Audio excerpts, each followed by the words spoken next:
El 6 de julio de 2004, en el condado de Lincoln, Nuevo México, una familia que vivía en un rancho perdió repentinamente el contacto.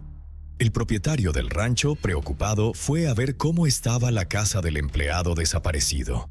Lo que vio fue muy inquietante. La casa estaba cubierta de sangre, como si se hubiera producido una masacre. La familia de 4 miembros no aparecía por ninguna parte. El propietario del rancho llamó rápidamente a la policía. La policía no tardó en llegar y examinó los alrededores. Descubrieron signos de excavación junto al granero, con un pequeño charco de sangre en el suelo. Las huellas de una excavadora conducían a un montón de estiércol en el bosque. La policía rodeó con precaución la pila de estiércol varias veces, percibiendo un claro olor a descomposición animal. Varios agentes se acercaron a la pila y vieron un enjambre de moscas que revoloteaban sobre una zona concreta y se posaban en el lugar con el olor más penetrante. El agente cogió un palo largo y fino, raspó la capa exterior de tierra y descubrió una camisa manchada de sangre que parecía envolver un brazo humano. Más agentes de policía llegaron al rancho para determinar la escena del crimen principal. Desenterraron 3 cadáveres del montón de estiércol. El propietario, Delbert Paul Posey, su esposa, Tryon Schmidt, y su hija, Marilea. Sus miembros estaban entrelazados en una manta manchada de sangre. La causa de la muerte de los 3 fueron heridas de bala en la cabeza. ¿Por qué iba el asesino a matar tan cruelmente a una familia de 3 miembros, incluida una niña? La policía se puso rápidamente en contacto con los parientes de las víctimas, que les informaron de que, además de las 3 víctimas, la familia tenía un hijo de 14 años llamado Cody Posey, que se alojaba en casa de un amigo no muy lejos de casa. Minutos después, la policía se reunió con Cody. Declaró que el día anterior había tenido una discusión con su padre, Paul, que se quejaba de que Cody no limpiaba el corral de los caballos a fondo o con suficiente rapidez. Cody consideraba que su padre era demasiado quisquilloso y le criticaba constantemente, pero su padre nunca le ayudaba.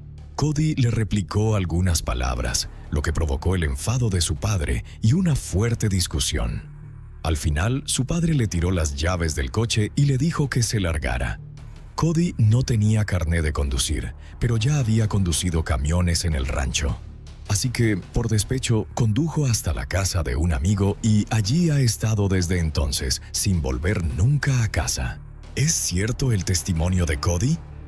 La policía no lo sabía, pero se dieron cuenta de que su cuerpo temblaba continuamente mientras hablaba, como si estuviera aterrorizado. ¿De qué tenía miedo? La policía no reveló a Cody que su familia había sido asesinada. Solo le preguntaron si sus padres sabían dónde se alojaba. Cody se lo pensó un momento y dijo que había llamado a casa, pero nadie contestó. Supuso que sus padres habrían salido a hacer algo. Cody creía que su relación con su padre y su madrastra era buena. Aunque de vez en cuando discutían, sus padres le caían bien y quería a su hermanastra. Tras el interrogatorio, la policía, siguiendo el procedimiento habitual, tomó fotografías de Cody. Observaron marcas de quemaduras en su hombro izquierdo, pero Cody explicó que a veces hacía trabajos de soldadura en el rancho y que podría haber tocado accidentalmente metal caliente, causándole las quemaduras. ¿Es Cody el único superviviente de esta tragedia familiar o es el autor material de la misma? Si está implicado de algún modo, ¿cuál es el motivo? Al día siguiente, la policía, perpleja, vuelve a citar a Cody, intentando obtener de él pistas útiles. Al principio, Cody repitió tranquilamente el testimonio que había dado anteriormente, insistiendo en que su relación con sus padres y su hermana pequeña era buena. Pero a medida que pasaba el tiempo y aumentaba la presión, Cody empezó a derrumbarse. Con lágrimas en los ojos gritó: «Solo les diré la verdad». A partir de ese momento, la conducta y el comportamiento de Cody cambiaron por completo. Cody dijo que realmente odiaba a su padre, Paul. Ya no podía soportar las palizas y el tormento de su padre. Creía que solo con la muerte de su padre y su desaparición de este mundo podría vivir una vida mejor. La noche anterior al incidente, su padre llamó a Cody al dormitorio principal. Su madrastra estaba desnuda en la cama y su padre solo llevaba ropa interior. Cody no quería entrar, pero su padre insistió en que intimara con su madrastra. Cuando Cody volvió a negarse, su padre cogió de repente una bombona de gas y le amenazó con quemarle. Al día siguiente, su padre se peleó con él por algo trivial. Durante una discusión con su madrastra y su hermana pequeña, Cody cogió una pistola y disparó a su padre, que estaba a punto de entrar en la habitación. A continuación, se dirigió al salón. Apuntó con la pistola a su madrastra y a su hermana pequeña, y las eliminó a ambas. Tras el incidente, Cody planeó utilizar una máquina para cavar un hoyo y enterrar los 3 cadáveres, pero en la práctica le resultó ineficaz. Entonces optó por el método más sencillo y los enterró en un montón de estiércol. A continuación, Cody se marchó en coche y se deshizo del arma en otro campo de heno antes de dirigirse a casa de un amigo para refugiarse. Tras el interrogatorio, la policía se dirigió al campo de heno indicado por Cody y recuperó el arma del río. Casi al mismo tiempo, los investigadores encontraron un bidón de gasolina mencionado por Cody en la casa del lugar del crimen. Además, las autoridades registraron el ordenador de la víctima y descubrieron algunos contenidos inapropiados para adultos. Sin embargo, quedaba la duda de quién había accedido realmente a ese contenido. ¿Eran los padres de Cody los verdaderos responsables? ¿O podría ser que Cody fuera el que gritara «¡Pillad al ladrón!»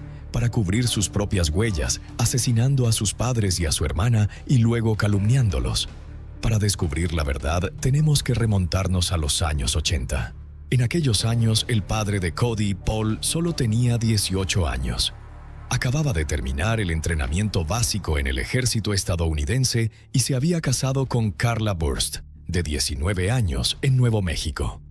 Tras su matrimonio, Paul y Carla se trasladaron al estado de Nueva York, donde tuvieron a su primer hijo, Cody. Sin embargo, el matrimonio era inestable y la actitud de Paul hacia Cody era desconcertante. Algunos familiares dijeron a la policía que Paul quería a su hijo y siempre intentaba darle lo mejor, pero otros parientes dijeron que Paul maltrataba a su hijo desde pequeño. Cuando Cody estaba aprendiendo a ir al baño, Paul le pegó varias veces solo por mojarse los pantalones accidentalmente. Cuando Cody tenía 2 años, Paul empezó a enfadarse con él por alguna razón. Según los vecinos que estaban presentes en ese momento, Paul cogió a Cody y lo tiró al sofá del salón. Cody lloró y gritó, ensuciando los pantalones de Paul. En respuesta, Paul abofeteó fuertemente a Cody varias veces. Afortunadamente, los vecinos intervinieron rápidamente para impedir que Paul siguiera golpeando a su hijo. El matrimonio de Paul con Carla tampoco duró mucho. Pegaba a su mujer igual que pegaba a su hijo. En enero de 1992, Carla y Paul se divorciaron. Debido al historial de abusos de Carla, Cody fue criado por Paul. Un año después, Paul se casó con su segunda esposa, Sandra, y se mudaron a Roswell, Nuevo México. Para ganarse la vida, Paul trasladó a la familia a los cercanos Llanos Orientales, donde encontró trabajo en una fábrica de queso. Sandra, su mujer, hacía trabajillos en una empresa de fertilizantes y productos agrícolas. Sandra recordó más tarde que durante esa época ella era la principal responsable de cuidar al pequeño Cody. Como a Paul parecía no gustarle su hijo Cody, rara vez lo cogía en brazos o hacía algo por él. Paul tenía un temperamento volátil y perdía fácilmente el control y golpeaba a Cody cuando se enfadaba. Los amigos de Sandra también señalaron que la primera vez que invitaron a cenar a la familia de Cody, este solo tenía 3 años. Llevaba un pequeño sombrero de vaquero y seguía tímidamente a Paul. Inesperadamente, Paul le quitó el sombrero de repente y le dio un puñetazo en la nuca, regañándole en voz alta por ser maleducado. Cuando Cody tenía unos 5 años, se dejó comida en el plato porque no se encontraba bien. Paul lo vio y se puso furioso de repente. Abofeteó a Cody con tanta fuerza que le partió el labio y le obligó a comerse todo lo que había en el plato. Paul no permitía que el joven Cody fuera un niño. Para él, los niños debían ser autosuficientes, educados y capaces de realizar tareas desde que nacían. Cuando Cody se caía accidentalmente o se hacía daño, Paul se burlaba fríamente de él, tachándolo de mariquita o cobarde, en lugar de ayudarle a vendar sus heridas como harían otros padres. Desde muy pequeño, Cody se encargó de dar de beber a los caballos. Un caluroso día de verano, cuando Paul descubrió que el abrevadero estaba vacío, ideó un cruel castigo. Obligó a Cody a llenar todo el abrevadero con un vasito. Cody no se atrevió a resistirse y tuvo que caminar de un lado a otro bajo el sol abrasador, llenando el abrevadero taza por taza. Afortunadamente, al cabo de unos 10 minutos, Paul se fue a trabajar. Sandra salió y convenció a Cody de que utilizara una manguera para llenar el abrevadero, prometiéndole que no se lo diría a Paul. En comparación con su padre biológico, Cody prefería a su amable madrastra, Sandra. Llamaba a Sandra mamá porque era amable con él y a menudo le protegía de las palizas de su padre. Fue la primera figura materna real que Cody recordaba. A los ojos de los padres de los compañeros de clase de Cody, este siempre era educado y se llevaba bien con sus compañeros. Sin embargo, por alguna razón, cada vez que le decían que era hora de irse a casa, bajaba la cabeza y se quedaba callado y abatido. Un fin de semana, Cody fue a casa de su madre biológica, Carla. Después de jugar todo el día, su madre le dijo que se bañara. Cody se negó y su madre se enfadó y le obligó a desnudarse. Entonces vio grandes moratones en la espalda y las nalgas de Cody. De mala gana, le contó a su madre que su padre le había golpeado con una tabla. Furiosa, Carla llamó a la policía y llevó a Cody al hospital para un examen completo. La policía tomó fotos de Cody y citó a Paul, pero por alguna razón el asunto acabó archivándose. Hacia 1996, Paul cambió de trabajo a una nueva fábrica y conoció a una mujer casada llamada Trayone. Ambos tuvieron una aventura. Y pronto Paul dejó a Sandra, mientras que Tryon se divorció de su marido y se fue a vivir con Paul. En 1997, Paul y Tryon se casaron. El hijo de Paul, Cody, y la hija de Tryon, Marilea, se llevaban solo un año, y los cuatro empezaron a vivir juntos. Cabe destacar que unos meses después de la boda de Paul y Tryon, Jacob, el exmarido de Tryon, empezó a salir con Sandra y finalmente se casaron. En otras palabras, las dos parejas intercambiaron sus cónyuges. Al principio, Sandra y Jacob visitaban a los dos niños cada semana o salían con ellos unos días, pero con el tiempo, Paul y Tryon empezaron a poner excusas. Rechazaban las visitas, alegando que los niños estaban enfermos y no les dejaban salir. Jacob dijo más tarde: "Estaba muy preocupado por Cody. Parecía muy nervioso y asustado. Siempre tenía miedo de volver a casa, pero no podíamos hacer nada". Además, Jacob no podía aceptar que Paul azotara a su hija Marilea. Tras advertirle varias veces, Paul se contuvo un poco. Sin embargo, sin su joven hermana para compartir el peso de la ira de su padre, Cody recibió más palizas. A la nueva madrastra, Tryon, tampoco le gustaba Cody, y a menudo se quejaba a sus amigos de que era un inútil, un alborotador y una carga. Sandra recordaba vagamente que durante una rara visita de fin de semana, Cody temblaba de miedo porque se había olvidado el periódico en el colegio. Le suplicó a Sandra que le dejara quedarse otra noche porque tenía demasiado miedo de volver a casa. Preocupada por la posibilidad de que se produjeran abusos, Sandra fue el lunes al colegio para discutir con los profesores si debían avisar a las autoridades pertinentes. Tras este incidente, Paul estrechó aún más la vigilancia sobre Cody, prohibiéndole ponerse en contacto con su antigua madrastra Sandra. Al mismo tiempo, Paul encontró un trabajo de gerente en un rancho y trasladó a toda la familia a la nueva ubicación. Cody declaró más tarde que su situación empeoró durante el tiempo que pasaron en el rancho. Por las mañanas, para despertarle, su padre le echaba agua fría en la cara o le azotaba. Mientras trabajaba durante el día, si su padre estaba mínimamente descontento, Cody recibía una paliza. Cody perdió la cuenta de las veces que le pegaron. Cualquier herramienta podía convertirse en un arma en manos de su padre. En 1999, Cody no pudo aguantar más las palizas. Durante una visita a su antigua madrastra, Sandra le contó todo. Sandra se puso inmediatamente en contacto con los servicios sociales. Sin embargo, por razones desconocidas, cuando las autoridades pertinentes vinieron a preguntar por Cody, este no habló. Cody negó que estuviera en peligro o que el personal diera a entender que había sufrido algún tipo de maltrato físico. Posteriormente, Paul volvió a mudarse, llevándose a toda la familia a un nuevo rancho. Para entonces, la madre biológica de Cody, Carla, ya se había rehabilitado e intentaba recuperar la custodia de Cody. Cody vivió con su madre durante un tiempo, que describió como la mejor época de su vida, libre de abusos verbales o violencia física, donde podía hacer lo que quisiera. Su madre le quería mucho, y su padrastro también. Sin embargo, este periodo de felicidad no duró mucho. En julio de 2000, menos de un año después, Carla murió en un accidente de coche. En el funeral de su madre, Cody miró temeroso a su padre. Prefería quedarse sin casa a vivir con su padre, pero su padre tenía la custodia total sobre él, y finalmente Cody se subió de mala gana al coche de su padre y regresó al rancho, lo que le asustó. Los antiguos profesores de Cody dijeron a la policía que era un buen chico que nunca necesitaba corrección. Sin embargo, su padre, Paul, era extremadamente estricto con él. Con solo mirar a Cody, Paul podía hacer que dejara lo que estuviera haciendo y se quedara quieto, aunque estuviera charlando alegremente con sus amigos. En cambio, Paul y su mujer, Trayone, trataban a su hija Marilea de forma muy diferente, siempre sonriéndole, animándola y elogiándola por ser una chica maravillosa.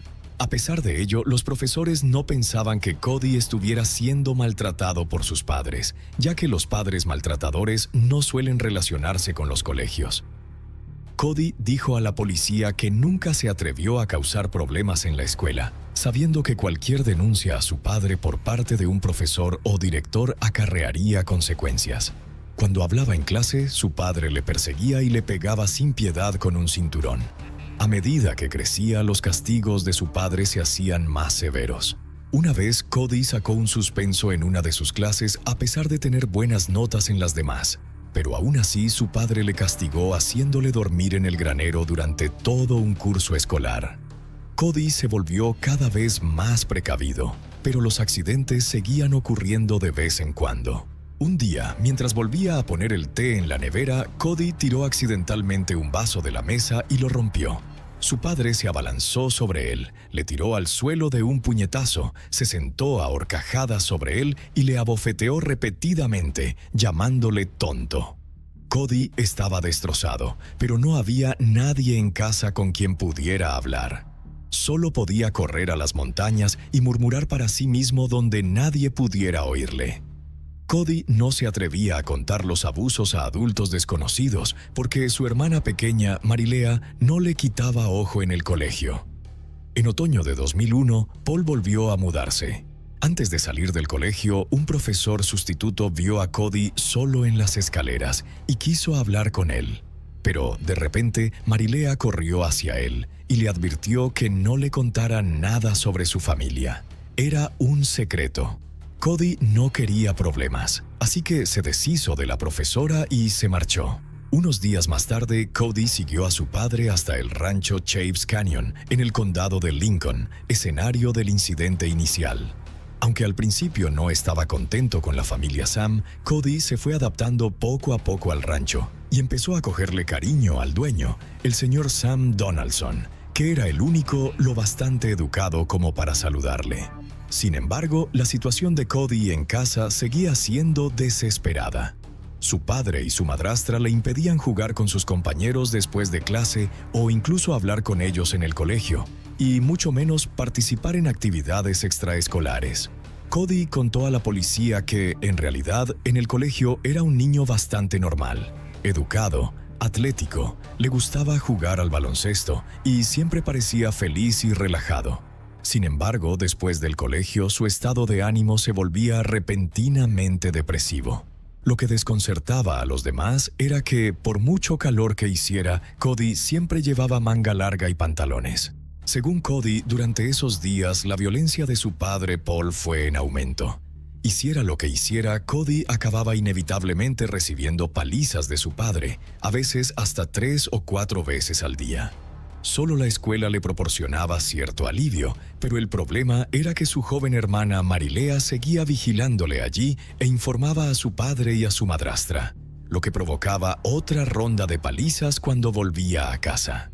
Además, su padre solía decirle a Cody que, cuando era más joven, deberían haberle atado en un saco lleno de piedras y tirado al agua, como si se deshicieran de un cachorro no deseado.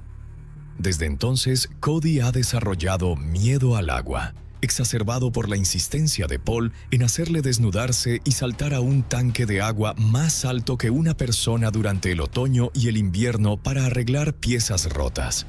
En cuanto Cody entraba en el agua, temblaba de frío. Suplicó a su padre que le dejara ponerse ropa, pero Paul le agarró del pelo, le empujó de nuevo al agua y le obligó a sumergirse. Cody no entendía por qué le caía tan mal a su padre. Intentaba desesperadamente complacer a su padre, dispuesto a hacer cualquier cosa para hacerle feliz. Pero la mayoría de las veces su padre solo le culpaba, le insultaba y le pegaba. La madrastra Tryon no era diferente. A pesar de los esfuerzos de Cody por complacerla, cada vez le tenía más antipatía y se volvía más cruel, abusando verbalmente de él y pegándole. Cody anhelaba tener una familia de verdad, como las de la tele. Hacía todo lo posible por complacer a su familia, intentando ser el niño que hiciera sentirse orgullosos a sus padres.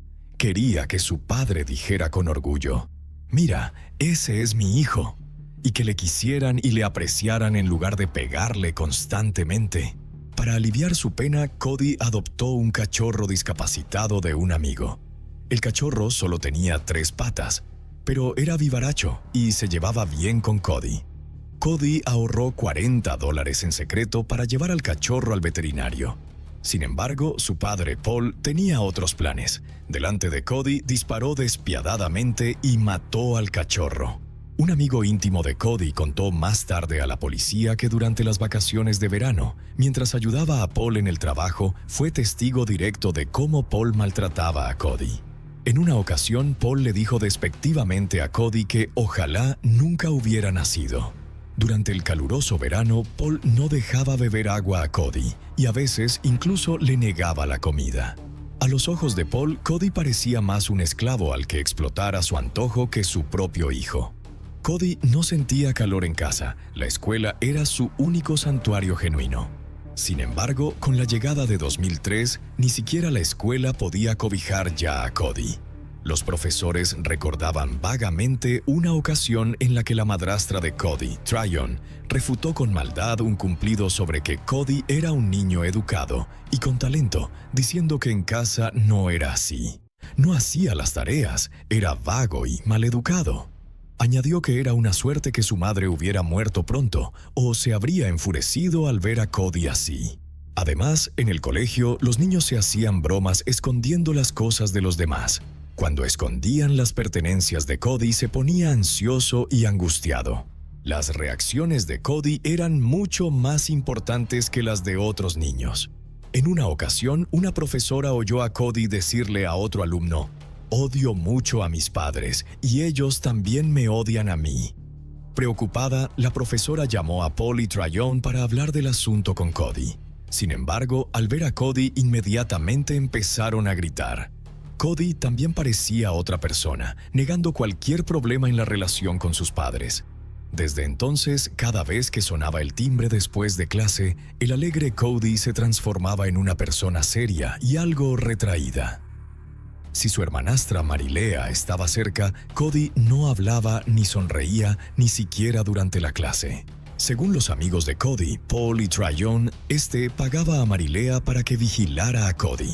Con el tiempo, muchos profesores y alumnos se dieron cuenta de que Cody siempre tenía heridas en la cara cuando iba al colegio. Cody lo explicaba diciendo que se había golpeado con una pelota y que no tenía nada que ver con sus padres. Más tarde, Cody empezó a sentir algo por una compañera latina. Sin embargo, su padre y su madrastra eran racistas. Cuando descubrieron a Cody charlando con la chica, lo inmovilizaron y le propinaron una severa paliza. Paul volvió a trasladar a Cody a otro colegio. En el verano de 2004, Cody había perdido interés por todo. Ya no bromeaba con la gente. Un día, un compañero de clase vio a Cody con heridas en la cabeza, sentado solo en un banco y llorando. Se acercaron a él y le preguntaron qué le pasaba. Cody respondió: «Quiero matar a mis padres». Al mismo tiempo, Paul empezó a guardar armas en armarios porque, a pesar de su confianza en controlar a Cody, temía que éste pudiera utilizar un arma contra él. Resultó que su temor no era infundado. El 4 de julio de 2004, Cody se levantó temprano como de costumbre. Terminó de desayunar y fue a limpiar el rancho antes de ayudar a entrenar a un caballo joven. Sin embargo, a Paul no le gustó la forma en que Cody estaba adiestrando al caballo y le regañó. Cody, que siempre había sido manso, replicó de repente a su padre, y ambos se enzarzaron rápidamente en una acalorada discusión. Sin embargo, al final, Cody siguió el camino de su padre. Por la noche, sus padres llamaron a Cody a la habitación. Su padre, con una pequeña bombona de gas en la mano, solo tenía que girar el interruptor de atrás para que la larga y fina boquilla de delante emitiera llamas. Su madrastra apartó las sábanas y se tumbó desnuda en la cama, tal y como había dicho antes. Su padre exigió a Cody que mantuviera relaciones íntimas con su madrastra, pero Cody se negó. Su padre le quemó con las llamas. Cody corrió furioso a su habitación y se echó a llorar en la cama.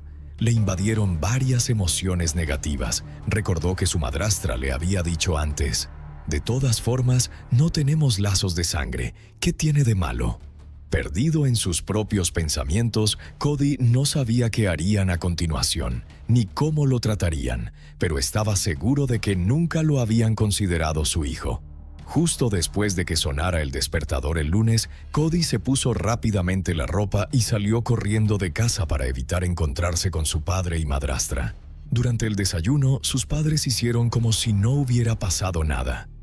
Cody se sorprendió, pensando que lo ignorarían, pero para su sorpresa, cuando cogió la escoba para empezar a barrer el patio, Paul lo criticó y luego siguió golpeando a Cody. Perdiendo completamente la compostura, Cody se dio cuenta por casualidad de que la alforja que se veneraba en el altar contenía un arma utilizada para cazar serpientes, así que cogió el arma sin importarle nada más. La activó y disparó, comenzando la masacre. Cuando Cody admitió el asesinato y confesó todo lo sucedido, la policía lo detuvo inmediatamente y lo envió a un centro de detención de menores para una evaluación mental. Los expertos creen que Cody presentaba una serie de obstáculos, cuyo origen no era solo la violencia de su padre y la muerte de su madre, sino también una disciplina excesiva y una depresión grave. Sufría crueles abusos mentales y físicos, conflictos con su padre y, probablemente, abusos sexuales. El 5 de julio de 2004, día del incidente, sufrió un colapso mental, que no fue permanente sino causado por una presión extrema. Los acontecimientos inesperados previos al incidente exacerbaron la ansiedad, la depresión y la sensación de pérdida de control de Cody. Por eso, cuando su padre volvió a insultarle, recordó la agresión sexual de la noche anterior y el miedo a su padre alcanzó su punto álgido, lo que llevó a Cody a coger una pistola e intentar eliminar la fuente de daño que le causaba. A los 14 años, a Cody le resultaba difícil pensar como un adulto, completamente abrumado por sus emociones en aquel momento, creyendo realmente que su padre le mataría, de ahí que optara por resistirse. Sin embargo, otro grupo de expertos cree que Cody probablemente fabricó y exageró el daño que le infligieron sus padres. Quizá ya había planeado el asesinato antes de que ocurriera el incidente. En el vídeo del interrogatorio, Cody permaneció tranquilo, aparentemente indiferente a lo que ocurría. La única vez que mostró emoción fue al hablar de la muerte de su madre. No mostró culpabilidad por el asesinato ni la excitación propia de un asesino en serie. Este comportamiento se considera ilógico para un chico de 14 años. Algunos expertos creen que Cody era plenamente consciente de sus actos durante el crimen y que ya había mostrado signos de trastorno mental. Esto contrasta con la creencia común de que se encontraba en un estado extremo de confusión emocional. Esta conclusión se basa en los resultados de la evaluación psicológica de Cody.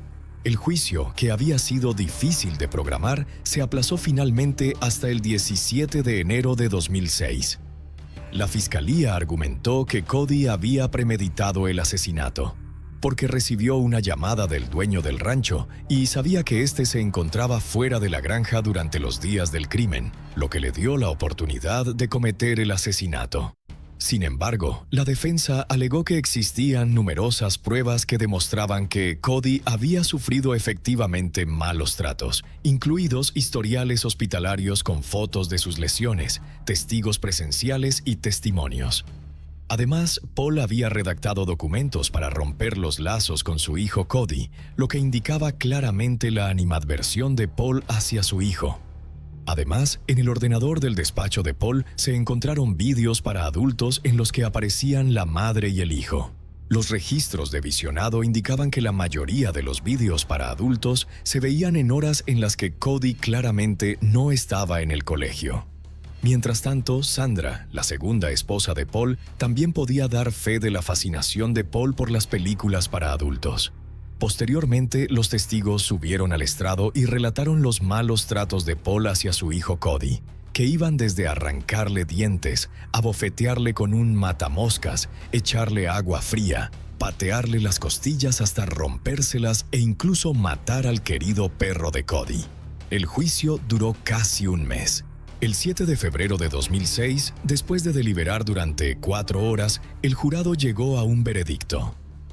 Cody fue declarado culpable de homicidio involuntario por el asesinato intencional de su padre, Paul, asesinato en segundo grado por el asesinato de su madrastra Tryon y asesinato en primer grado por el asesinato de su hermanastra Marilea. Sin embargo, después del juicio, muchos jurados cambiaron su postura y comenzaron a apoyar a Cody. Además, los residentes de los alrededores formaron organizaciones en apoyo de Cody, pidiendo indulgencia con él. Posiblemente influenciado por esto, en la audiencia de sentencia, Cody no recibió una sentencia de adulto a pesar de la gravedad de los crímenes, lo que significa que no fue sentenciado a cadena perpetua. Al final, el juez decidió poner a Cody bajo la custodia del Departamento de Servicios Infantiles del Estado para que recibiera tratamiento psiquiátrico. En abril de 2010, Cody fue trasladado a un centro de rehabilitación transitoria. El 9 de octubre de 2010, Cody, que ahora tiene 21 años, fue puesto oficialmente en libertad. En la oscuridad de Ciudad Juárez, donde el crimen acecha detrás de cada esquina y las historias de violencia se convierten en parte indispensable de la vida, la misteriosa desaparición de una niña sacude a toda la ciudad. Ese día, la niña subió al autobús público para ir a la escuela, como cualquier otro día. Pero en el cruce de Rafael Velarde y Vicente Guerrero, el viaje de la niña se detuvo misteriosamente. A pesar de la fuerte presencia de las fuerzas del orden, la joven desapareció sin dejar rastro. Su familia en una búsqueda constante de respuestas y justicia. ¿Qué le ocurrió a esa joven? ¿Hay alguna pista que se nos haya escapado? Averigüémoslo y descubramos juntos la verdad sobre esta inquietante desaparición. Esmeralda Castillo Rincón nació el 28 de enero de 1995 en México. Era la menor de los 3 hijos de Marta, Alicia Rincón y José Luis Castillo, un matrimonio humilde de Ciudad Juárez. Esmeralda creció como una niña educada, responsable y muy inteligente, amante del chocolate, los helados, el ajedrez y el fútbol. Fue una excelente estudiante y debido a su buen desempeño académico, recibió becas desde la primaria hasta la secundaria. Cuando la adolescente cursaba el segundo año de secundaria en la Escuela Técnica 79, todos la consideraban una chica alegre y llena de sueños. Profesionalmente, quería ser veterinaria, y sus padres y hermanos sabían que, con su inteligencia y dedicación, podría conseguir cualquier cosa. De una forma más infantil y fantasiosa, que evidenciaba la pureza de su corazón, Esmeralda soñaba con celebrar su próximo 15 cumpleaños con sus amigos y familiares. Esta celebración es un rito de gran importancia en México, con raíces en las culturas precolombinas que realizaban ritos de pubertad para indicar la aceptación de responsabilidades en la sociedad y la transición a la vida adulta. Más tarde se convirtió en un símbolo de la presentación de las jóvenes a la sociedad. Sin embargo, ese deseo parecía estar fuera del alcance de su presupuesto familiar. Su padre, José Luis, se ganaba la vida como pintor de carreteras, dedicando sus días a trazar líneas amarillas y pasos de peatones bajo el implacable sol de la ciudad. El 16 de mayo de 2009, al regresar a casa, se sintió mal, pero prefirió guardar silencio para no preocupar a su esposa, Marta, quien debía volver al trabajo el 19 de mayo. Los recursos de la familia Castillo eran escasos, y cada miembro necesitaba trabajar sin falta, ya que cada céntimo ganado era crucial para el equilibrio del presupuesto familiar. El domingo, el padre estaba muy enfermo, así que Esmeralda se ocupó de él y le ayudó con sus medicinas. Por esta razón, el lunes no fue a la escuela. José Luis se sintió mejor el martes, así que bromeó con su hija diciéndole que dejara de hacer el vago y fuera a la escuela. La verdad era que a Esmeralda le encantaba ir al colegio, y solo faltaba cuando era necesario. La tarde del martes 19 de mayo de 2009, Esmeralda tomó un vehículo de transporte público desde su casa hasta el centro de la ciudad. En el cruce de Rafael Velarde y Vicente Guerrero, tuvo que tomar otro transporte público para llegar a la Escuela Secundaria Técnica 79. Fue precisamente en ese punto donde se perdió el rastro de la niña. En ese entonces tenía 14 años. La ciudad vivía un proceso de militarización luego de que el entonces presidente de la República, Felipe Calderón Hinojosa, anunciara lo que llamó la guerra contra el tráfico de sustancias adictivas. Como resultado de ese anuncio, alrededor de 1.840 elementos del Ejército, la Policía Federal y la Policía Estatal se coordinaron bajo el mando de la Secretaría de la Defensa Nacional, Sedena, para patrullar Ciudad Juárez. A pesar de que la seguridad pública estaba en manos de los militares desde hacía un año, la niña desapareció mientras que los cientos de agentes desplegados en el centro de Ciudad Juárez no se percataron de la presencia de la joven. Desde el primer día de la desaparición de Esmeralda, sus padres iniciaron las labores de búsqueda, ya que habían recibido información de que su hija podría ser víctima de trata de personas. La familia estaba descontenta con el ritmo de búsqueda de las autoridades. Denunciaron que desde el momento en que su padre reportó la desaparición de su hija, la Fiscalía General del Estado de Chihuahua fue omisa en realizar acciones eficientes de búsqueda e investigación para localizarla. Por ello, sus familiares iniciaron por su cuenta la búsqueda de Esmeralda. La niña fue vista por última vez cerca del centro de Ciudad Juárez, bajando del autobús alrededor de las 12:30 p.m. En 2011, una persona declaró a la fiscalía que Esmeralda había sido llevada a Ciudad de México, concretamente a un lugar llamado La Merced, conocido por su desenfrenada prostitución. La familia Castillo solicitó a las autoridades de Chihuahua trasladarse a la Ciudad de México para investigar y rastrear esta información. Sin embargo, nunca ha habido constancia de que se haya llevado a cabo ninguna acción o diligencia. Los padres de la joven, desesperados, comenzaron a organizar una agenda de trabajo que incluía la denuncia de la desaparición de Esmeralda en medios nacionales. No querían que quedara únicamente en el ámbito de Ciudad Juárez, porque quien se la llevó podía tenerla en cualquier parte de México. Estaban muy decididos a mantener el caso activo. Para José Luis y Marta, era imperativo obtener una respuesta sobre el paradero de su hija y, sobre todo, no dejar que su desaparición cayera en el olvido. La situación de la familia se hizo mucho más difícil cuando un diagnóstico médico inesperado agravó la ausencia de Esmeralda.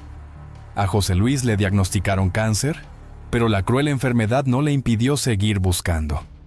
Cansados de no obtener respuesta de las autoridades de Chihuahua, la pareja se trasladó a Ciudad de México para buscar a su hija, a pesar de la enfermedad de José Luis. Se dedicaron a vender hamburguesas para financiar el viaje y la investigación. Buscaron el apoyo del público distribuyendo billetes grandes con la fotografía de su hija impresa en ellos para denunciar la desaparición de Esmeralda en los medios de comunicación nacionales. Los padres celebraron incluso una rueda de prensa. La imagen y la voz de José Luis se emitieron en varios canales de televisión. Esto creó impactos pero no los que la familia Castillo esperaba. El jueves 5 de abril, agentes ministeriales fueron a la casa de José Luis para pedirle que los acompañara a la Procuraduría de Justicia del Estado, porque necesitaban algunas firmas para continuar la investigación sobre la desaparición de su hija. Le dijeron que su hijo Lorenzo también tenía que ir, y los llevaron a los dos a la Procuraduría. Para sorpresa, todo resultó ser una trampa. El 6 de abril de 2012, José Luis y su hijo Lorenzo fueron detenidos sin orden judicial en Ciudad Juárez, tras ser acusados de robo agravado en una casa de masajes. El incidente había ocurrido supuestamente el 28 de agosto de 2008. La dueña del negocio y 4 empleados identificaron a ambos como responsables del robo de más de 1,000 pesos mexicanos en efectivo, alrededor de $450 americanos, así como de la sustracción de teléfonos celulares.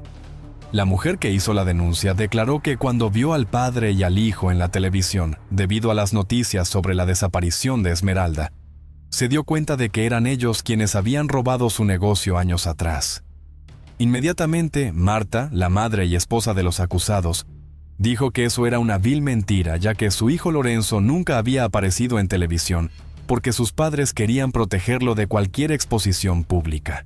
Rápidamente, familiares y amigos denunciaron esta detención como una persecución gubernamental, para evitar las protestas de José Luis, quien se quejaba de la falta de celeridad en la investigación de la desaparición de su hija.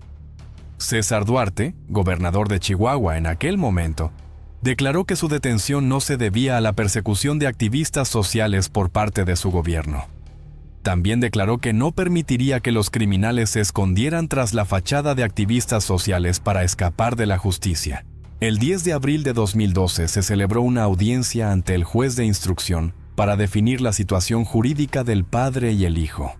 Su abogado, David Peña, esperaba que ambos fueran liberados al día siguiente, pues consideraba que las múltiples irregularidades en el expediente eran evidentes. Lamentablemente, a pesar de no tener pruebas en su contra, el padre y el hijo fueron acusados de robo con violencia. En enero de 2013, 8 meses después de la detención, tras un largo juicio, y luego de permanecer injustamente detenidos en el Cerezo 3 de Ciudad Juárez, fueron liberados. Las autoridades amenazaron con retrasar el juicio para mantenerlo encarcelado durante más de 2 años. Ese tiempo pasado en prisión fue tiempo perdido en la búsqueda de su hija.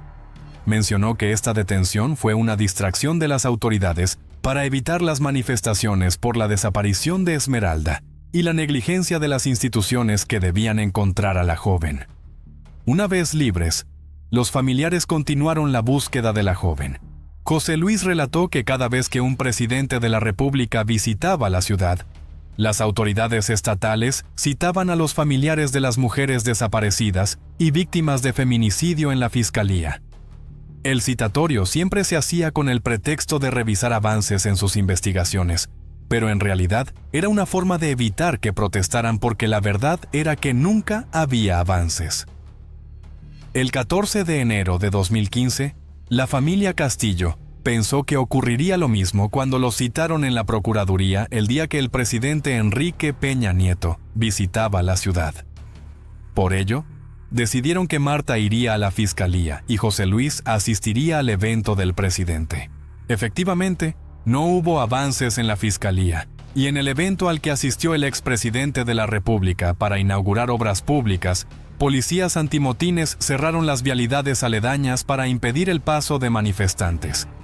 En ese momento, se encontraban estudiantes protestando por la desaparición de los 43 estudiantes de Ayotzinapa, así como familiares de las mujeres desaparecidas, relataron José Luis y Marta. Ese día, un grupo de policías arrastró por el suelo a José Luis y a estudiantes de la Universidad Autónoma de Ciudad Juárez. El vídeo de José Luis, junto con la famosa pancarta de su hija, siendo arrastrado por la policía, se ha hecho viral. Esta imagen se convirtió rápidamente en uno de los iconos de la primera visita de Enrique Peña Nieto a Ciudad Juárez como presidente. 3 días después, el 17 de enero de 2015, José Luis fue notificado en su domicilio sobre un supuesto hallazgo relacionado con su hija, Esmeralda. Agentes del Ministerio Público le dijeron que tenía que acudir a la fiscalía para recibir restos de su hija, la tibia del pie izquierdo, que fue encontrado en el arroyo Navajo. A pesar de que 3 días antes les habían dicho que no había avances, el 17 de enero, como por arte de magia, les notificaron la existencia de un hueso encontrado a unos 100 kilómetros del punto de la desaparición de Esmeralda. Para hacer las cosas aún más extrañas, se reveló que el hueso estaba en el servicio médico forense desde 2013, lo que significaba que había pasado 2 años sin ser identificado. José Luis y Marta desconfiaban porque la última actualización sobre el caso de su hija fue en 2014, cuando las autoridades cerraron la carpeta de investigación, etiquetaron el caso como feminicidio y detuvieron la búsqueda, que para empezar no había sido muy efectiva. Se preguntaban por qué no se había investigado el hueso antes de cerrar el expediente. José Luis, dudando de todo lo que le decían, intentó hacer pruebas biológicas al hueso que le dieron, pero no se lo permitieron. El padre de Esmeralda contó que no quería enterrar el hueso porque no tenía pruebas de que perteneciera a su hija y porque quería una explicación del trasfondo de la situación. En declaraciones a los medios, dijo que, aunque la familia Castillo no había descartado la posibilidad de que Esmeralda pudiera estar muerta, lo que querían era que las autoridades entregaran el cuerpo de su hija y demostraran que realmente era de ella. Sin esas pruebas, el padre anunció que seguirían buscando. Agregó que le ofrecieron dinero y también lo amenazaron para que cesara en sus reclamos, pero él no cedería porque era fiel al amor que sentía por su hija. En 2016, el sufrimiento de la familia persistió, pero como en todos los años anteriores, la familia Castillo realizó el Esmeralda Tom para celebrar el cumpleaños de la niña desaparecida. Afirmaron que el dolor puede ser grande, pero el olvido duele más, y eso era precisamente lo que habían querido evitar en el caso de Esmeralda, que desapareció de camino al colegio, llena de ilusiones y sueños. Para que su caso no cayera en el olvido, la familia Castillo puso anuncios ofreciendo una recompensa por información sobre el paradero de Esmeralda. Sin embargo, los años siguieron pasando y no había información sobre la joven. El 7 de agosto de 2018, el presidente de México, Andrés Manuel López Obrador, visitó Ciudad Juárez para realizar la primera reunión de paz, para escuchar a diversos sectores de la población e identificar diferentes problemáticas de seguridad. A este evento asistieron diversos activistas y familiares de víctimas de la violencia. José Luis subió al escenario con un delantal rosa con la foto de su hija. También llevaba una libreta y un bolígrafo en la mano para exigir al gobernador del estado de Chihuahua, Javier Corral Jurado, que firme y se comprometa a atender el caso de su hija Esmeralda. El 16 de agosto de 2019, se llevó a cabo en Ciudad Juárez una protesta pacífica contra la violencia de género y el feminicidio. El movimiento No me protegieron, me violaron realizó concentraciones, señalando que muchas familias siguen esperando justicia para las mujeres víctimas. José Luis habló con valentía para pedir a la gente que no olvide a su hija. Su llamamiento se difundió ampliamente por las redes sociales y los medios de comunicación de todo el país. Esto es especialmente notable porque el movimiento es principalmente feminista y es raro ver a un hombre participando tan activamente. José Luis se compromete a seguir buscando a su hija hasta su último aliento, sin dejar nunca de tener la esperanza de que siga viva. En 2020, la familia Castillo proporcionó la última información sobre el posible paradero de Esmeralda a la Fiscalía Especializada en Delitos de Género, FEM. Recibieron un correo electrónico en el que se decía que Esmeralda se había matriculado en una universidad de Ciudad de México. Sin embargo, la Fiscalía dijo que la cuenta puede haber sido hackeada y que esta información no tiene valor. El 28 de febrero de 2022, después de 12 años y medio de la desaparición de Esmeralda, su familia se reunió con la nueva procuradora, Diana Esther Morales Rincón, para proponerle un nuevo plan de investigación. Esta funcionaria considera que seguir clasificando el caso como desaparecido es razonable porque Esmeralda puede estar muerta. El Grupo de Acción por los Derechos Humanos y la Justicia Social, representante legal de la familia Castillo, pidió a la Fiscalía recopilar toda la información sobre el contexto histórico y criminal en el momento y lugar de la desaparición de Esmeralda. Destacaron que Ciudad Juárez estaba entonces bajo control militar, especialmente en la zona centro, donde Esmeralda fue vista por última vez. Sospechaban que nadie del ejército había visto nada en el momento de la desaparición de la joven y solicitaron todo el apoyo de la FEM. El fiscal condicionó el avance de la investigación a que se aceptara que la víctima estaba muerta, contradiciendo las normas internacionales sobre desapariciones forzadas. El equipo jurídico de Carla Michelle Salas y David Peña se opuso, argumentando que no había razón lógica ni jurídica que justificara una investigación de feminicidio carente de información contextual y forense. Mientras que, en el caso de una desaparición, la investigación se realizaría de manera individual y sin contexto. Como se señaló, la fiscal Diana respondió que actuarían conforme a derecho y presentarían los recursos necesarios. En respuesta, José Luis, padre de la víctima, exigió a la fiscal presentar pruebas de la muerte de su hija y le pidió ser más respetuosa con las víctimas. José Luis declaró a los medios de comunicación que llevaban años siguiendo el caso de Esmeralda.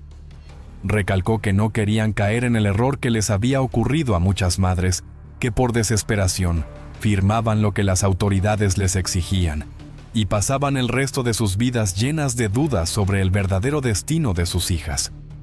Insistió en que las familias tenían derecho, como víctimas indirectas, a ser informadas sobre sus casos y no debían estar condicionadas a acceder a la información en función de si firmaban o no un determinado documento. El hermano de Esmeralda, que para entonces había asumido un papel más firme en la búsqueda de justicia para la adolescente, afirmó que la actitud del nuevo fiscal era una burla más. Al mismo tiempo, pasaron años sin que se supiera nada del paradero de Esmeralda. Mientras tanto, en entrevista con el medio Fortuna, la fiscal Diana aclaró que durante la reunión discutieron los siguientes pasos de la investigación. Afirmó que, por tratarse de una investigación en curso, no podía revelar detalles, pero aseguró que los padres de Esmeralda estaban informados de los avances de la investigación como parte de su derecho a la verdad. Lamentó que hubieran interpretado sus palabras en ese sentido. La funcionaria aseguró que la familia Castillo sabía lo que estaba pasando en el caso de Esmeralda y prometió que en la fiscalía seguirían buscando su paradero, porque ese era su trabajo. Aún así, el tiempo ha pasado y las respuestas que la familia Castillo esperaba recibir siguen sin llegar. Su madre, Marta Alicia Rincón, sigue exigiendo justicia y se niega a aceptar que su hija está muerta. Cada año realizan un evento para recordar a su hija, pues aún mantienen la esperanza de encontrarla, viva o muerta. Mencionó que, en esta ocasión, acudió con su familia al último lugar donde vieron a Esmeralda, colocando pancartas con su retrato. Explicó que todavía no hay pruebas de que hayan encontrado su cuerpo o sus restos. Sobre la petición del fiscal de firmar un documento aceptando la muerte de Esmeralda, la madre aseguró que esta impunidad solo perpetúa la violencia contra las mujeres y reiteró que no descansarán hasta descubrir la verdad. Decenas de familias en Ciudad Juárez se encuentran en la misma situación que los Castillo, pues las desapariciones de mujeres son constantes. Al mismo tiempo, la respuesta y eficacia de las autoridades son mínimas o nulas, según denuncian año tras año los afectados. Durante el año pasado, otra actividad planeada por la familia Castillo fue visitar la ciudad de Chihuahua para protestar frente al Palacio de Gobierno. Durante esta actividad, solicitaron una reunión con la gobernadora María Eugenia Campos, como lo habían solicitado meses atrás, pero no habían recibido respuesta. También colocaron mantas en la cruz de clavos frente a la sede del Ejecutivo Estatal en Chihuahua. El 8 de marzo, la Marcha de las Mujeres que conmemoró el Día Internacional de la Mujer en la Ciudad de México, volvió a poner de manifiesto hechos tristes y devastadores. Desapariciones que aún no reciben respuestas de las autoridades, como el caso de Esmeralda. En 2023, se cumplió un año más de su desaparición. Como cada año, su padre José Luis se hizo presente en la movilización en la Ciudad de México, viajando desde Ciudad Juárez. El desgaste físico de tantos años de luchar por respuestas en la desaparición de su hija era evidente. Arrugas en su piel, cabello lleno de canas y movimientos más lentos se hicieron notar durante la marcha 2023. El dolor y el amor siguen impulsándole a luchar por la hija que le arrebataron en 2009, sosteniendo una instantánea de Esmeralda con la conmovedora frase: «No me olvides». José Luis fue una de las figuras principales de la marcha de la organización feminista. Él también lanzó purpurina rosa, abrazó a los asistentes y habló con una voz llena de dolor, expresando empatía por las familias en la misma situación que la suya. Aprovechando de nuevo la presencia de los medios de comunicación, exigió respuestas a las autoridades y reclamó una estrategia de prevención. También hizo un llamamiento a los padres que tienen a sus hijos a su lado, instándoles a no dudar en expresarles su amor, abrazarles y decirles «te quiero». Afirmó que la vida es corta, a veces injusta y dolorosa como lo ha sido para él. Mientras sostenía sobre sus hombros la pancarta con la foto de su hija, José Luis mencionó que Esmeralda tiene actualmente 28 años, que cumplió el 28 de enero de 2023. Recordó que, desde su desaparición, la familia y las organizaciones que la apoyan han organizado anualmente la Carrera de Esmeralda. Este año no fue una excepción. Repartieron pasteles y dulces para celebrar la vida de Esmeralda, justo donde se la vio por última vez. Es una calle con comercios y mucho tráfico peatonal, donde inexplicablemente nadie vio nada durante estos 14 años de ausencia. José Luis Castillo ha sido encarcelado, golpeado, ha caminado más de 300 kilómetros para exigir respuestas y se ha enfrentado a presidentes de la República, gobernadores y alcaldes. Aunque todos han prometido de alguna manera que se investigará el caso de Esmeralda, el tan esperado cierre no ha llegado. A pesar de que Esmeralda está ausente, la familia Castillo sigue cantando Las Mañanitas a su pequeña en el día de su cumpleaños.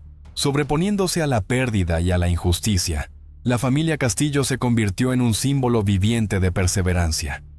No son solo los que luchan por esclarecer los fallos del sistema, sino también los que se atreven a levantarse y exigir cambios y justicia a la sociedad. Si te enfrentas a una injusticia o a una crisis, no dudes en hacer oír tu voz y exigir justicia.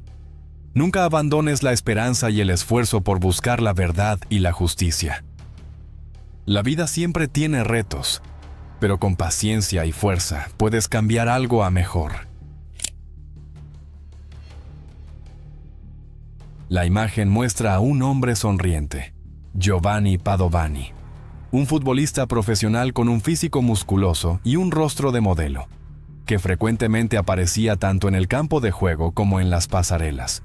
Pero pocos podrían imaginar que, detrás de esas sesiones de entrenamiento aparentemente comunes, estaba planeando silenciosamente un crimen horrendo que dejaría a toda Italia atónita. En una tarde de verano de 2022, Padovani abordó un vuelo a Bolonia sin informar a nadie. Unas horas después, su exnovia, Alessandra Matteusi, fue brutalmente atacada justo fuera de su casa con un martillo, un bate de hierro e incluso un banco, en una ejecución tan prolongada que la víctima no tuvo ninguna posibilidad de sobrevivir. Si quieres conocer todos los detalles impactantes de esta historia, te invitamos a quedarte hasta el final del video. En la noche del 23 de agosto de 2022, Alessandra Matteusi, de 56 años, estaba regresando a casa. Vivía en una zona residencial en el norte de Bolonia, en la Vía del Arcoveggio, en un complejo de apartamentos típico. Eran alrededor de las 9:00 de la noche.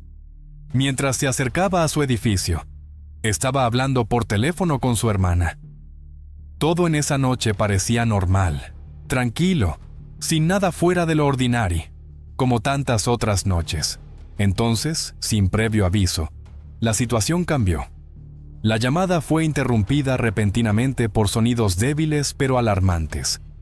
Al otro lado de la línea, su hermana comenzó a escuchar ruidos aterradores, pasos apresurados, golpes sordos y lo que parecía una alteración física. El miedo y el pánico eran palpables a través de los gritos que siguieron, La situación se intensificó rápidamente. Los sonidos alarmantes se hicieron más fuertes. Luego se silenciaron. La llamada se cortó abruptamente. Su hermana no perdió tiempo. Contactó de inmediato a los servicios de emergencia e intentó describir lo que había escuchado. Mientras tanto, el vecindario comenzó a agitarse. Los residentes miraron por sus ventanas y salieron a los pasillos, preocupados por el ruido. Algunos intentaron intervenir, pero todo ocurrió demasiado rápido. La policía llegó en minutos, pero ya era demasiado tarde. Un pesado silencio envolvía la entrada del edificio. Lo que había sucedido dentro solo se aclaró más tarde. Alessandra Matteucci nació y creció en Italia. En el momento del incidente, tenía 56 años y trabajaba como representante de ventas en una tienda de moda femenina. Su vida profesional estaba profundamente ligada al mundo de la moda, una industria que realmente amaba. Colegas y clientes la describían como puntual, meticulosa y respetuosa. Era muy valorada por su cortesía, fiabilidad y actitud tranquila. Quienes estaban cerca de Alessandra la recordaban como cálida, considerada y emocionalmente sensible. Era conocida por su empatía y su inclinación natural a cuidar de los demás. Siempre se esforzaba por mantener lazos estrechos con su familia, especialmente con su madre, que vivía en una residencia de cuidados y requería apoyo continuo. Alessandra visitaba frecuentemente a su madre y mantenía un fuerte vínculo emocional con ella a pesar de la distancia. Durante 2 años, su vida estuvo profundamente afectada por un periodo difícil, cuando su padre cayó gravemente enfermo. Alessandra asumió el rol de cuidadora a tiempo completo, brindándole apoyo diario, compañía y atención hasta el final. Tras su fallecimiento, le costó recuperar el equilibrio emocional. El impacto psicológico fue significativo. Se volvió reservada, evitaba nuevas relaciones y resistía los ánimos de sus seres queridos para reconstruir su vida personal. Su confidente más cercana seguía siendo su hermana, Stefania. Las dos hablaban diariamente, compartiendo novedades, planes y preocupaciones. Su relación estaba basada en la confianza y una profunda comprensión mutua. Stefania era la persona a la que Alessandra recurría cuando tomaba decisiones importantes o enfrentaba desafíos personales. Alessandra también era activa en las redes sociales. Su perfil incluía fotos de eventos, viajes y días de trabajo. Publicaba estilos de moda, compartía imágenes de salidas y subía momentos de reuniones familiares. Llevaba una vida tranquila pero no aislada. Alessandra no era solitaria. Simplemente disfrutaba de la soledad y encontraba consuelo en una rutina pacífica y estructurada. Las fiestas ruidosas y los encuentros espontáneos no eran de su preferencia. Tras perder a su padre y con el empeoramiento de la condición de su madre, su círculo social se redujo naturalmente, pero eso no le molestaba. Su vida diaria giraba en torno al trabajo, cuidar de su madre, conversaciones diarias con su hermana y atender a sus mascotas. Este ritmo constante dio forma a una vida que se sentía segura y predecible. Pero en algún momento, todo cambió. Fue a través de las redes sociales que alguien entró en su vida, comenzando con palabras amables y apoyo emocional, y finalmente destrozando su sentido de seguridad y paz. Giovanni Padovani era un futbolista profesional y modelo a tiempo parcial. Nació en Agrigento, Sicilia, y cuando conectó por primera vez con Alessandra Matteucci, tenía 26 años. En ese momento, estaba bajo contrato con un club de fútbol. No había controversias públicas ni problemas pasados ligados a su nombre. A primera vista, parecía perfectamente normal. Físico atlético, apariencia bien cuidada y confiado. Parecía joven, enérgico y muy presente en el mundo digital. Padovani mantenía una presencia muy activa en las redes sociales. Sus páginas estaban llenas de publicaciones de sesiones de entrenamiento, trabajos de modelaje y fotos de viajes. Su contenido generaba una atención significativa, especialmente de mujeres, y recibía numerosos me gusta y comentarios. Parecía accesible, extrovertido y amigable. A primera vista parecía un joven típico de su generación, combinando fitness y estilo. Nada en su comportamiento en línea levantaba señales de alerta. De hecho, contribuía a una imagen de un hombre equilibrado y socialmente hábil. Alessandra encontró su perfil en el verano de 2021. Su primera interacción tuvo lugar en línea, algo bastante común hoy en día. A pesar de la diferencia de edad de 30 años, Padovani parecía maduro, tanto en apariencia como en estilo de vida. Desde el principio, mostró un interés genuino y tenía la habilidad de mantener conversaciones significativas. Para Alessandra, que no buscaba activamente una nueva relación, esta conexión se sintió inesperada pero no alarmante. En un momento dado, él se abrió sobre problemas de salud pasados. Esa vulnerabilidad tocó su corazón. Su hermana, Stefania, señaló más tarde que la empatía de Alessandra jugó un papel importante en su cercanía emocional. Poco a poco, su comunicación se volvió más frecuente. Se enviaban mensajes regularmente, intercambiaban fotos y hablaban por teléfono. Él preguntaba cómo había sido su día, compartía actualizaciones de sus sesiones de entrenamiento y hablaba sobre su progreso. Su tono era cálido, inicialmente incluso algo tímido. Le agradecía por entenderlo y le decía cuánto valoraba mantenerse en contacto. Todo se sentía honesto y sincero, normal de la mejor manera. Cuando finalmente se conocieron en persona, Padovani fue educado, tranquilo y atento. No era insistente ni apresurado. Había viajado desde otra ciudad solo para pasar unos días con ella. Durante esa visita, vio su casa, su rutina diaria y las personas a su alrededor. Respetó sus límites. Un momento destacado fue cuando ofreció visitar a su madre en la residencia de cuidados. El gesto dejó una fuerte impresión. Señalaba que estaba dispuesto a aceptar su vida tal como era. Estas visitas se convirtieron en una parte regular de su tiempo juntos. Cada vez que Padovani estaba en Bolonia, pasaban tiempo en su casa, salían a caminar o simplemente exploraban la ciudad. La acompañaba en tareas diarias, mostraba interés en lo que le importaba e intentaba estar presente. Tomaba fotos con ella, las publicaba en línea y le enviaba mensajes personales llenos de ánimo. A menudo elogiaba su apariencia, su amabilidad y cómo parecía manejar todo con tanta calma. Su relación creció en una atmósfera de confianza. En esa etapa, la diferencia de edad parecía irrelevante. La trataba con respeto, llamándola una mujer fuerte, hermosa y madura. Alessandra no estaba acostumbrada a tanta atención emocional de un hombre, pero su comportamiento se sentía genuino. Su hermana, que vio algunas de sus conversaciones, confirmó que al principio parecía amable, educado y nunca insistente. Alessandra comenzó a verlo como alguien en quien podía confiar, alguien con quien podía hablar sin miedo a ser juzgada. Sus conversaciones abarcaban desde asuntos cotidianos hasta temas profundamente personales. Le enviaba pequeños regalos, le escribía por la mañana y antes de dormir. No era intrusivo ni controlador.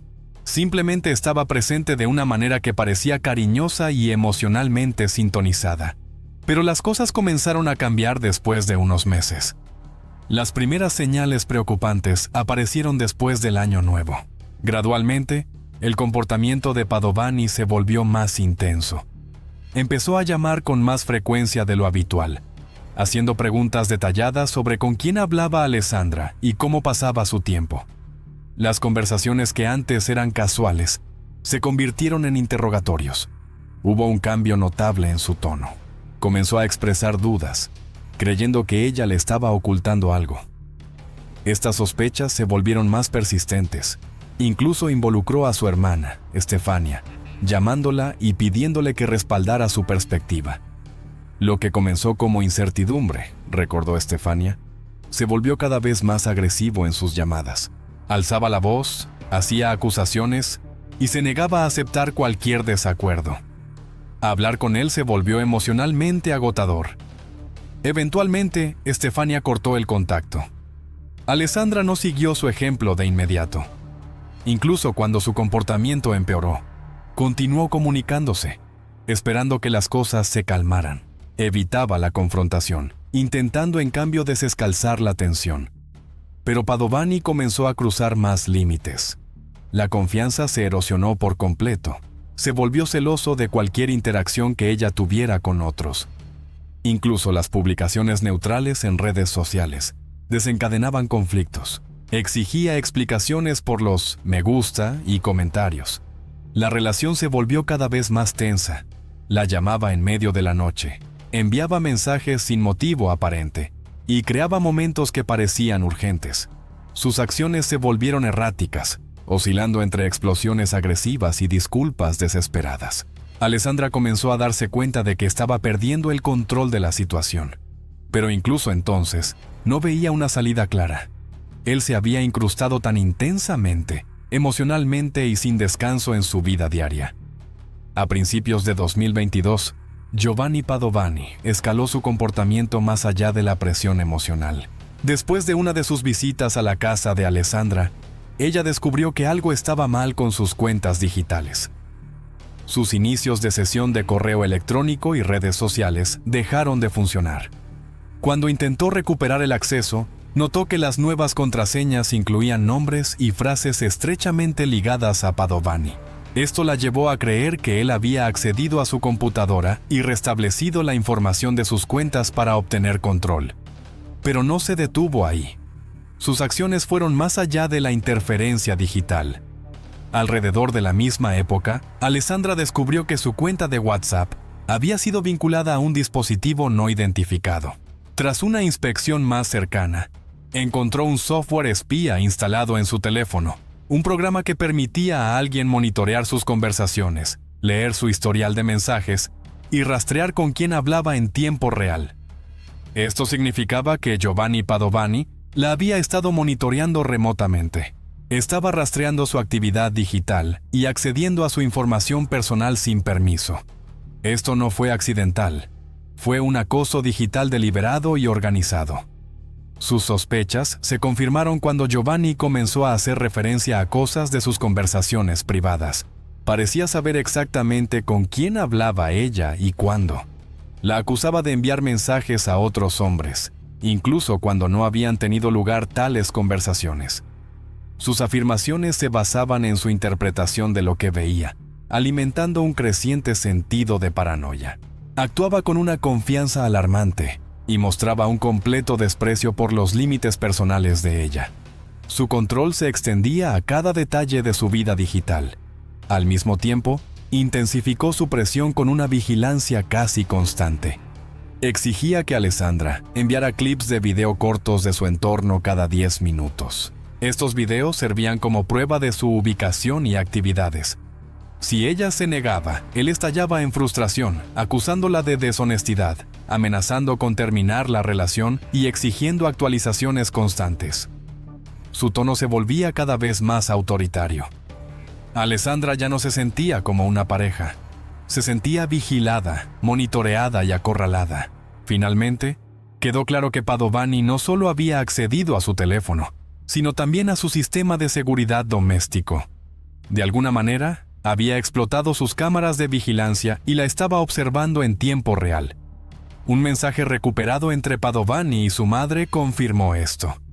Él le había enviado a su madre una captura de pantalla de Alessandra, tomada directamente de la transmisión de seguridad de su hogar. Era otra violación más en un patrón en escalada. Alessandra no tenía idea de cuán profundamente él había invadido su mundo privado. En la segunda mitad de 2022, el comportamiento de Giovanni Padovani se volvió abiertamente agresivo. No solo la acosaba en línea, comenzó a seguirla en persona. Empezó a aparecer en su apartamento sin previo aviso, permaneciendo afuera durante horas, esperando a que ella llegara a casa y mirando por sus ventanas. Ya no se sentía segura, ni siquiera en su propio vecindario. Los vecinos lo notaban frecuentemente. Un residente informó haberlo visto intentar entrar al complejo de apartamentos. Otro lo vio en la azotea del edificio. Alessandra pidió a los vecinos que no abrieran la puerta si veían a Giovanni afuera. Estas solicitudes provenían de un miedo constante. Ya no estaba segura de si él se detendría en la vigilancia. Había dejado de ocultar sus intenciones. Eventualmente, comenzó a vandalizar la propiedad de Alessandra. Hubo casos en los que su auto fue dañado. En un caso, el cableado responsable de las luces del auto fue cortado. También manipuló el suministro eléctrico de su apartamento, desatornillando fusibles para cortar la electricidad. Estos actos servían como pretextos para sacarla afuera, forzando encuentros cara a cara sin testigos. Estaba intentando crear situaciones en las que ella no tuviera más opción que salir y enfrentarlo. Pertenencias dañadas, gritos y signos de lucha física se volvieron rutinarios.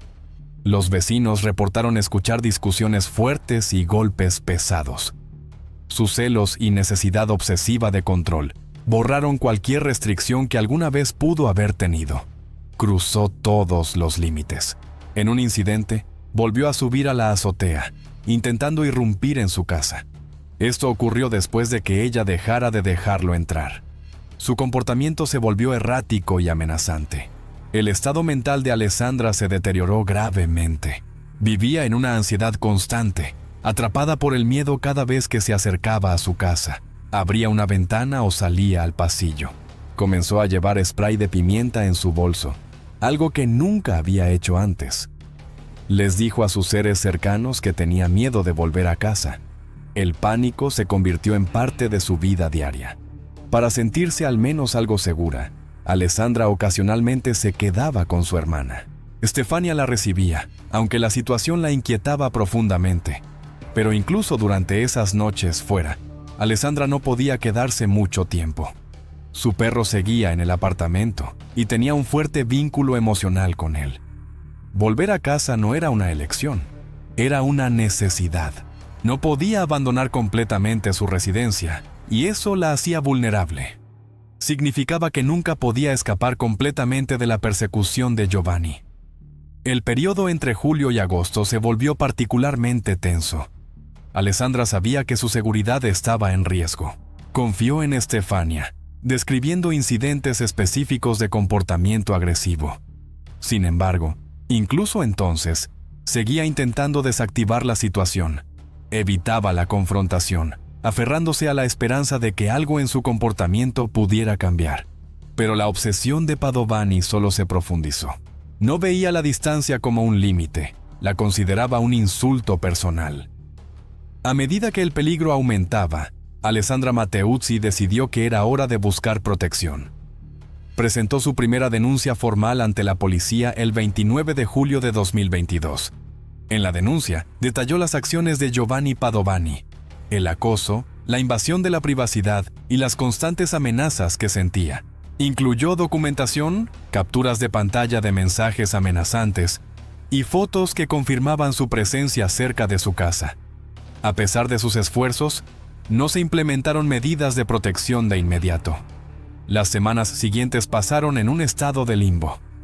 Alessandra permanecía asustada y ansiosa, pero seguía en contacto con las autoridades. El 3 de agosto, regresó a la estación de policía con detalles adicionales. Proporcionó nuevas pruebas y explicó aún más el acoso continuo. Sin embargo, la investigación seguía en su etapa preliminar. No se tomaron decisiones respecto a medidas de seguridad. El 8 de agosto, presentó otra denuncia. Para entonces, el hostigamiento no había cesado. Padovani continuaba apareciendo cerca de su residencia, intentando entrar y perturbando su paz. Alessandra compartió que temía que la situación se estaba saliendo de control. Documentó incidentes específicos, cortes de energía, daños al auto e intentos de allanamiento. Estas acciones estaban acompañadas de mensajes con matices agresivos. Su cuarta reunión con las fuerzas del orden tuvo lugar el 13 de agosto. Alessandra dejó claro una vez más que temía por su vida.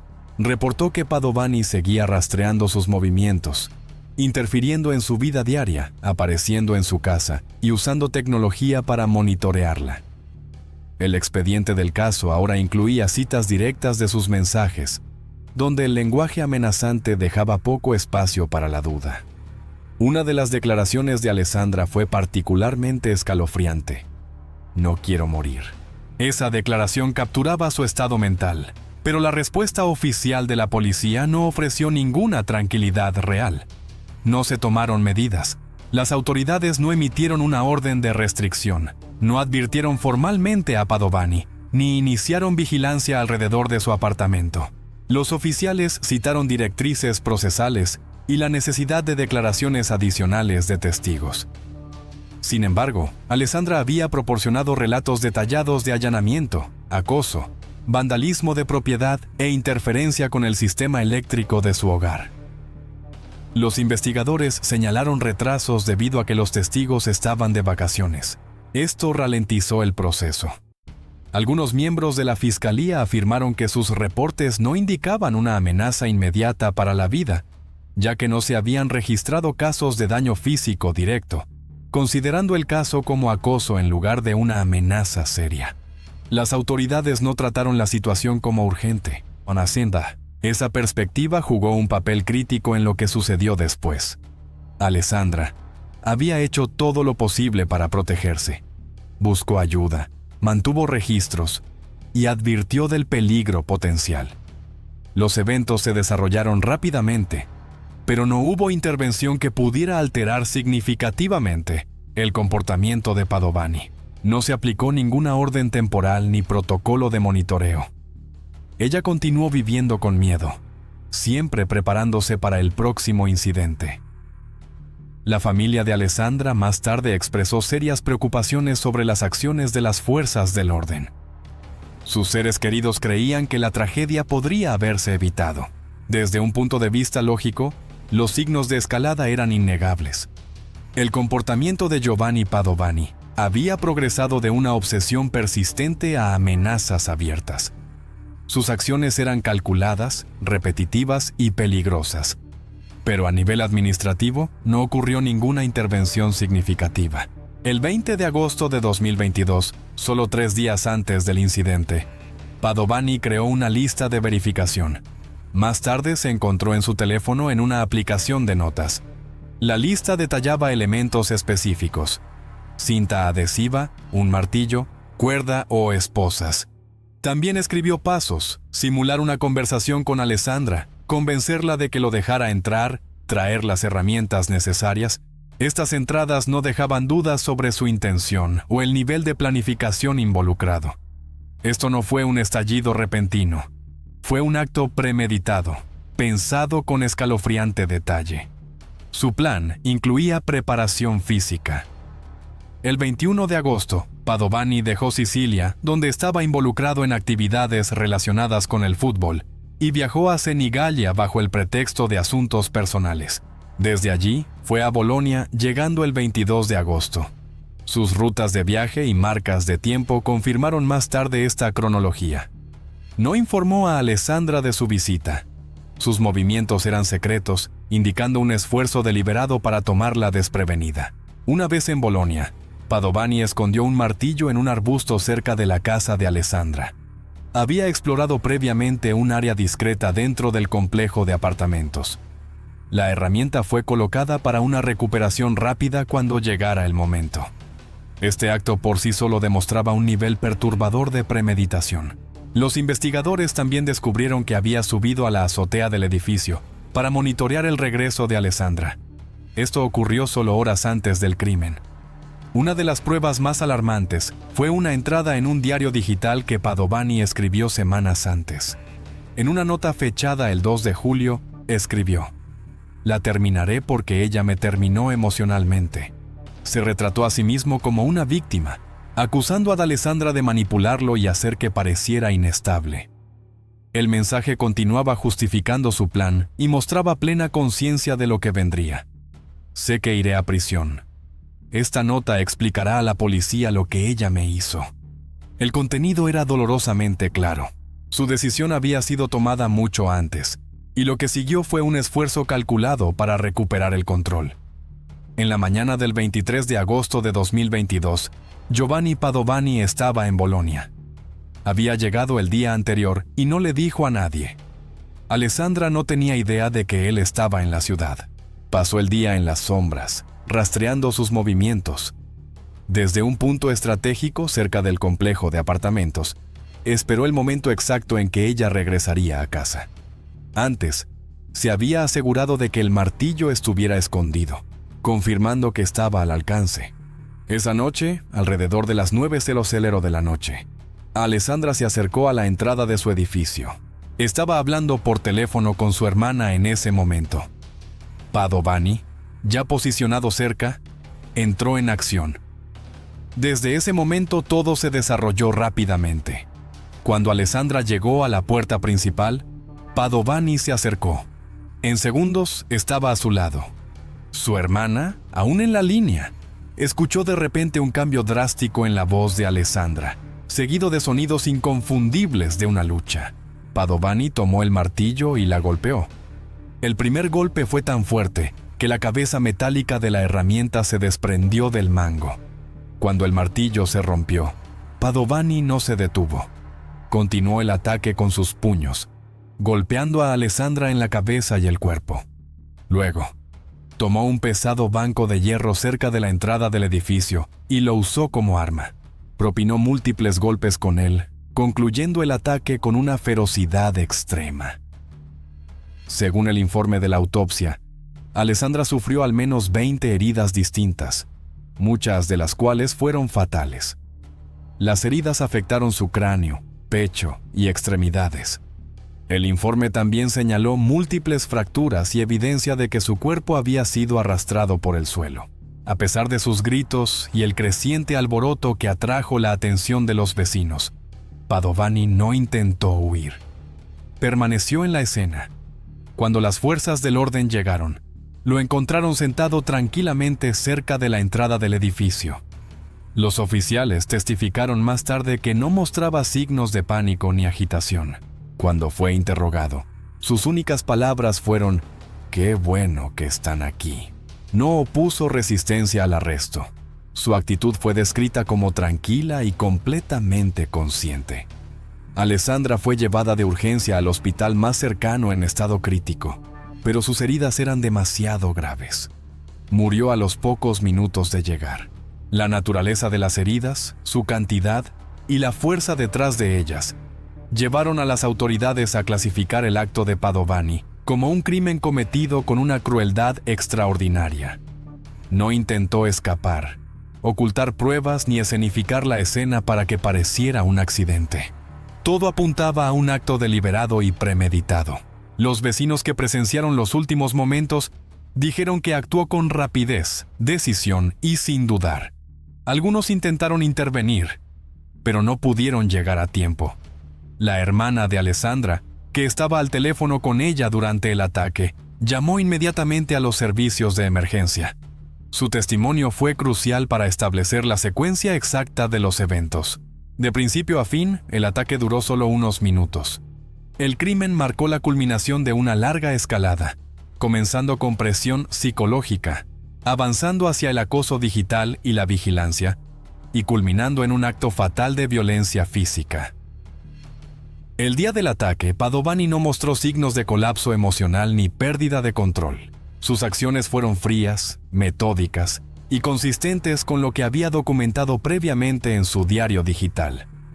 Tras su arresto, Giovanni Padovani fue internado en una instalación psiquiátrica. No mostró remordimiento.